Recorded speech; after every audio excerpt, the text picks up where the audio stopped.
I'm Scott Kuhn, and today I'll be reading to you from my new book, Godless Armageddon, Chapter 2, Judgment. At this point in the story, Thom and the other characters have died while storming the beaches of Normandy in World War II. Thom has watched a couple of his fellow soldiers be consumed by a giant monster called a soul well. He watched another soldier somehow fight his way back down to Earth, even though he's dead, and another soldier who made it to the surface of the Golden Ocean fade from existence. And that's where this story begins, is that Thom has floated up out of his body after dying, gone through the Golden Ocean that wraps around the Earth, and is now just a puddle of fog on the surface. And Thom is barely holding on to his own existence. So let me begin. Chapter 2, Judgment. "Yep, another one gone," said a voice from somewhere above. "That soul shall soon fade as well," said another, referring to Thom. "This new great war does not bode well for their planet." "I think they're calling it the Second World War now," said the first voice, which Thom somehow knew to be Snake. It had other names, but preferred Snake. "I guess they're planning to keep count of their world wars," Snake added. "What made us think that other worlds would fare any better than either of ours?" said the other voice, which belonged to someone who preferred the name Prometheus above his others, though Thom didn't know how he knew that. "It seems an inevitability," Prometheus continued. "Every species of technological sentience appears bent on self-destruction. We are all snakes eating our tails." Snake said, "Oh, lighten up. They ain't dead yet. Like this guy, he ain't dead yet. Are you, Thom? You're not dead." Unable to see the owners of the voices from his flat vantage point, Thom asked, "Who are you?" "I told you, I'm Snake." "No, you didn't," Thom said, not sure he was right. "Well, I did and I didn't," Snake said. Prometheus said he still thinks he's using his living senses. That means he will soon fade, as I warned. He could sink too, you know. Well, you're not going to sink or fade, are you, Thom? You're going to stay with us. Fading, sinking. Thom had seen Williamson falling back down. He'd been eager to get back to Earth. And Thom had seen that other soul fade away, just like Johnson must have faded. Thom didn't want to fade or sink. He wanted to live, whatever living meant now. Thom pulled himself together and lifted a part of himself out of his puddle. Looking across the flat golden surface, he again saw other dark puddles of haze, most of them fading. But one nearby puddle rose from the surface, ascending toward the 3 layers of colorful clouds. The soul passed through the lower layer of pillowy clouds to the upper layer, where it vanished into the great pinwheel of dark blue clouds circling an orb of even darker blue. Prometheus said, "Another soul has joined the choir of Nietzsche." Thom turned toward the voice and found 2 solid silver orbs floating a few feet away from him. Each appeared as wide as a man was tall. The orb on the right said, "Hey, Thom's going to make it. I told you so." Thom somehow knew this orb to be Snake. "My condolences regarding your friend Johnston," Prometheus said. "A good effort trying to save him," Snake said. "It was pointless, but a good effort." "What happened to him?" Thom asked.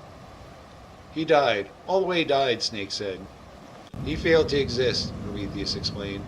"He didn't have the willpower to hold his life energy together, so he faded away.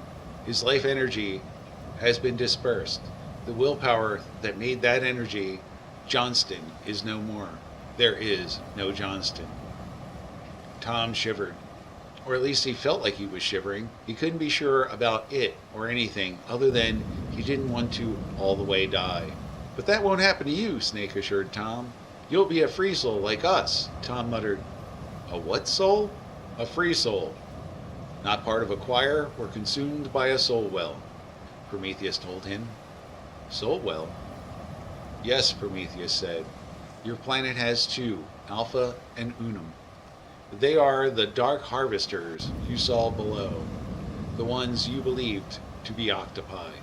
And you got about 100 choirs right now." Snake's orb grew a stubby, pudgy nub that pointed toward the clouds above. You need not fear the choirs, Prometheus said. The choir is not like a well. The individuals within choirs retain their own willpower. Snake said, but in soul wells, there's one selfish person in the middle, sucking up everyone's willpower. The greedy jerk. Keeps them all locked in nightmares, too. But choirs are nice, like the choir of Buddha. That's it there. Snake pointed toward the largest of the spiraling pinwheels, the one with arms of gold, orbiting a silver sphere.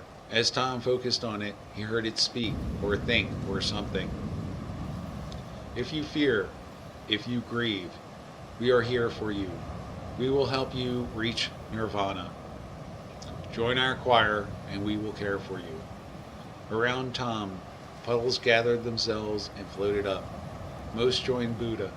Many others joined Nietzsche. Just a few joined the smaller, puffier clouds hovering below them. Snake told Thom, if you focus a little more, you'll experience a memory from a choir. Get an idea of what it's like in there. See if you want to join. Thom focused on the choir of Buddha. He focused until, once again, Thom was Thom and also someone else. A monk this time. The monk sat in the courtyard of a monastery with curving tiled roofs and dragons and monkeys adorning the walls. He sat alone in the moonlight, holding a small clay jar filled with a silver liquid. It was supposed to be a magic potion, a shortcut to nirvana.